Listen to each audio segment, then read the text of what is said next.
Let me rehash.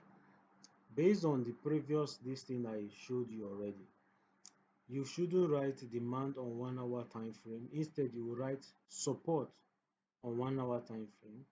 But this zone, which is from here to here, this zone, when you draw a zone like this, it will be what? Supply zone, but support. Supply telling me that I'm in seller's territory. Support telling me that price could react from here. But this is the support I'm looking. Why would I not look for any support inside? Because this is the last guy that took price up. So if I'm to analyze this is what I'm going to do. Let me take it to the other side so we can break it down further.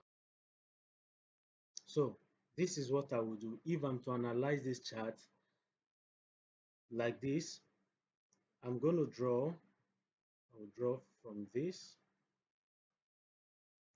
low, watch oh, this low, which is my support, this high, then like this. Let me reduce this line. Okay, which means that this is my supply zone. Remember what I said? Supply zone. In fact, let me change the color to blue. This low, you see I'm taking from the support, Madam Gloria, Mr. Prince, I'm taking from the support to the resistance here. Don't give me any nonsense zone anymore. I've shown you this so many times. So by now, you should be good at knowing where to put your support and where to put your resistance. This should be the last time, please. Any of you will send me zones that look like something you're not sure of. Be sure of what you're doing because I've shown you this multiple times. You should be confident in what you're doing right now. This zone, which is this last support, this high, which is the resistance where price flipped around. And there's a name I call this flip.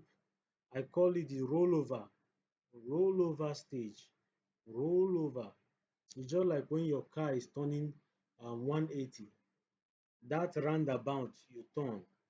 Instead of calling it roundabout, I call it rollover because it depends on the conditions you are in the market. Like in this particular stage, price accumulated. This I'll call an accumulation zone. And after an accumulation and price has been saturated, let me use the best term. There are a lot of orders that have been holding there but haven't been filled. A lot of orders building. But because the demand is more than the supply, what happens? Price goes up. This is basic economics. I think one of the guys who talked about it is Adam Smith. Okay? If the demand is more than the supply, what happens is that the price goes up. And if there is a drastic decline in the price or the current price of a commodity or any item, that particular switch from a high price to a low price, I term it as a rollover. You understand? Rollover because price has made a U-turn from its current status. And what factors will influence price to rollover? What factors? These are the things we studied when we are looking at fundamental issues.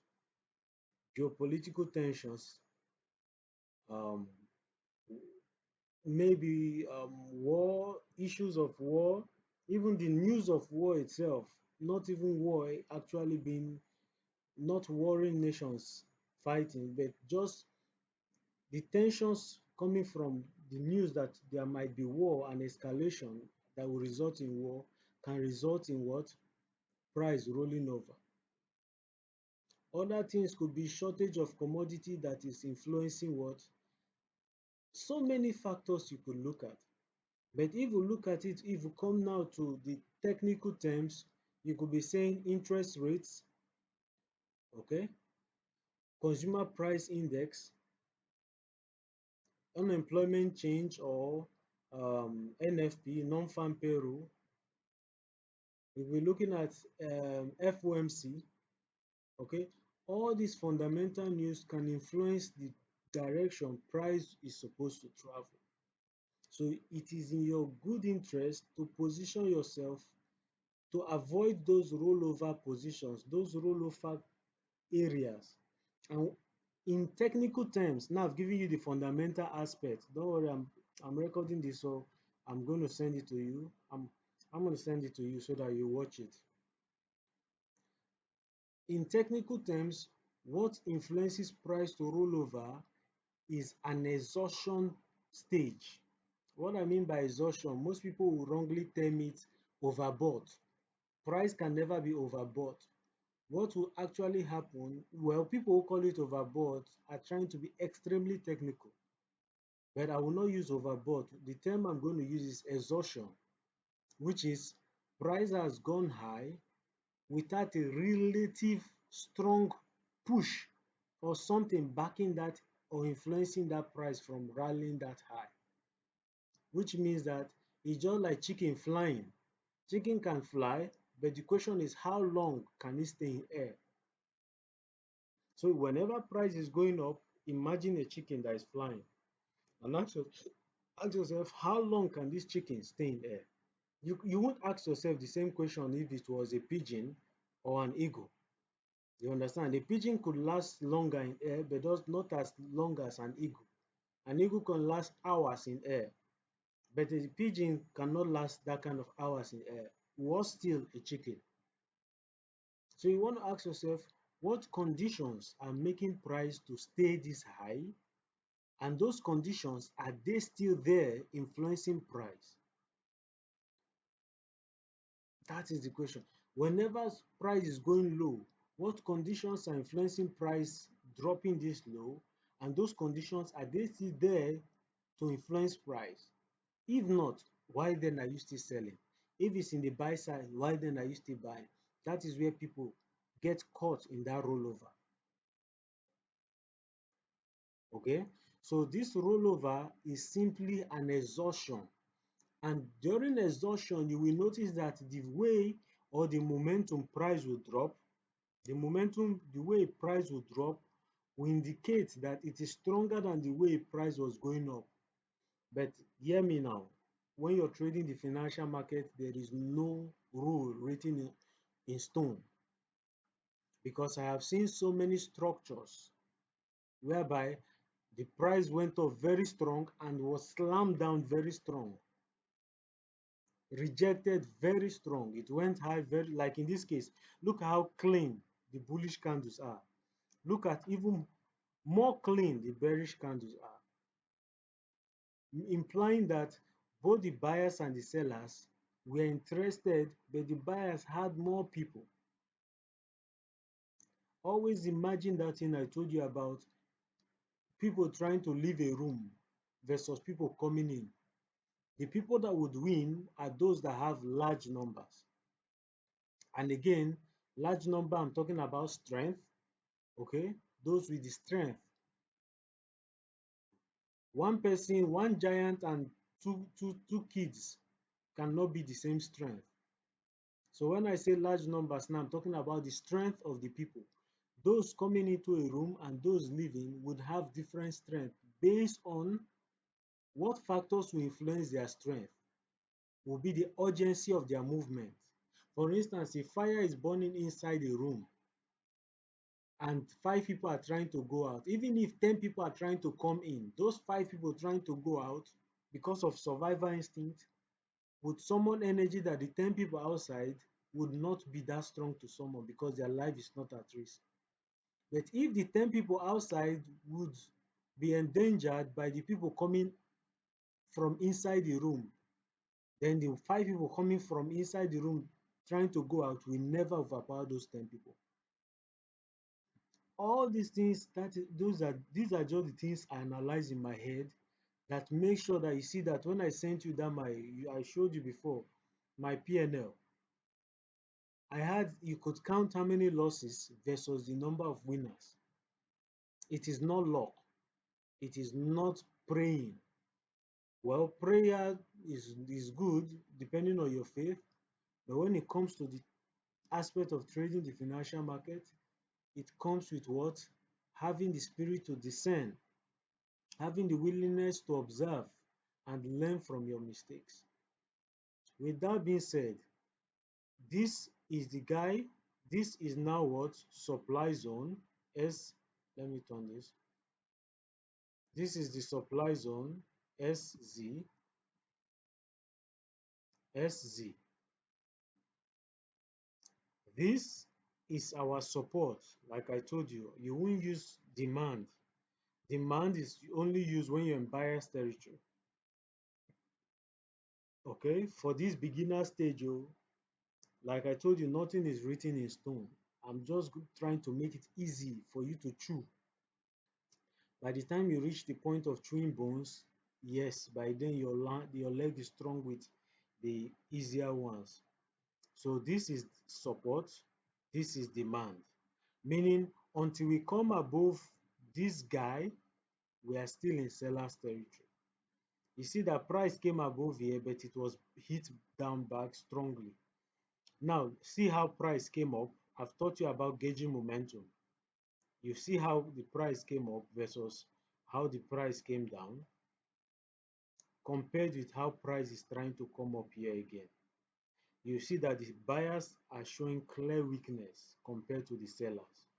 So if I'm in this kind of situation, even if price keeps coming up, I'm not going to look for buys. I'll be waiting for that sweet moment to take sales. My mentor will call it money spot. Me, I call it sweet spot.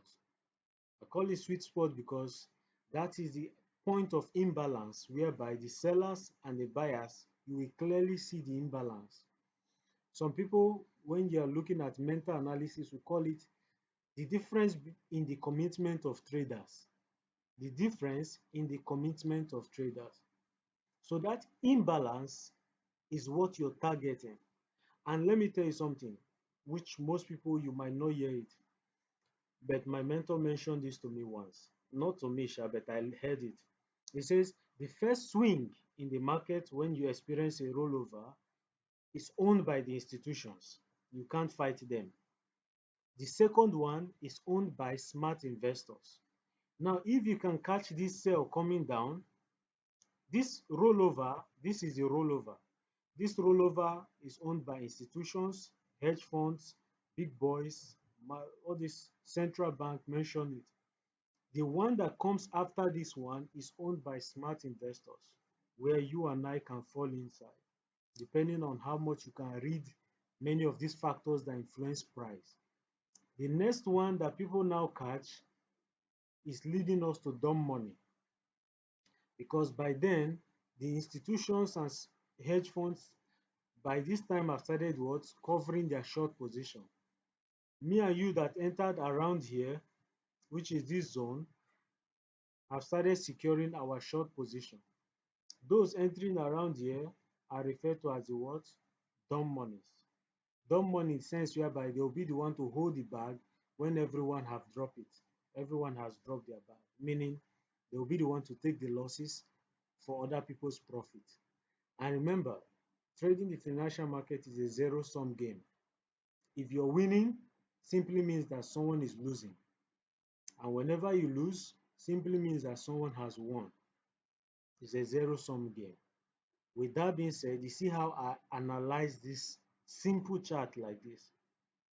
If you're able to reason it the way I'm reasoning it, it's going to help you in the long run. But you can't reach this point until you understand the basics. And the basics, I have clearly defined it for you, to both of you.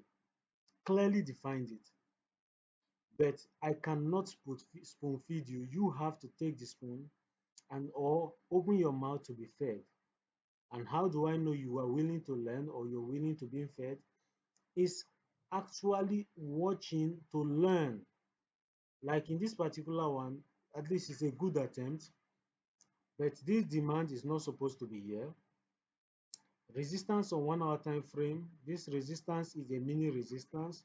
The main resistance is this one here. That is it. Everything that happens inside of here is negligible, it's not important. Everything inside of here, from this top horizontal line to this bottom horizontal line, everything that happens here is negligible, meaning you can overlook it. It's not important. It does not carry weight.